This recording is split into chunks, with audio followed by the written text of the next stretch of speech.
Activity on the Asia-Pacific calendar will continue to gather momentum in the week ahead, despite several market closures in observance of the Spring Festival and Lunar New Year. Economic releases get underway Monday with Australia's trade balance for December, an update on the country's retail sales, as well as the Reserve Bank of Australia's interest rate decision.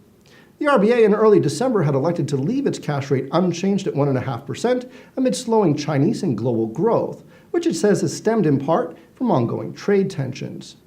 While Central Bank Governor Philip Lowe had touted Australia's stronger than expected terms of trade, he pointed out that the prices of most commodities had suffered a recent downturn, including the significant plunge in oil. And although low interest rates continue to support the Australian economy, further progress is needed in reducing unemployment and spurring inflation back to its target. Meanwhile, India is scheduled Tuesday to release its services PMI for January after strengthening demand in the country's service economy continued to yield new business gains. Then by midweek, investors will receive updates on New Zealand's employment situation, Indonesian consumer confidence, and Singapore's Nikkei PMI for January. Overall, while Singapore's economy appears to remain healthy, signs of weakness had emerged in December, this according to IHS Markit economist Joe Hayes.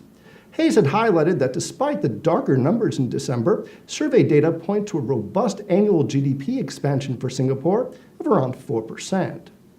Also Wednesday, Thailand will unveil consumer confidence figures for January, and the Bank of Thailand's Monetary Policy Committee is on tap to make an interest rate decision.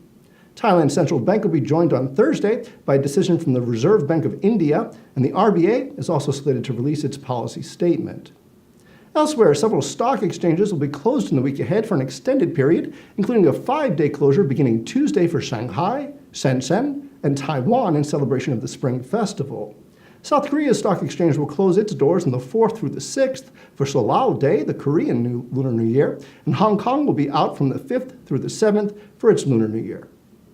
On the corporate front, earnings season rolls on with several companies lined up, including Panasonic, Toyota Motor, SoftBank, and Japan Tobacco. In the meantime, select the event calendar option in the IBKR Trader Workstation for a full list of U.S. and global corporate events and earnings, dividend schedules, economic data, IPOs, and more.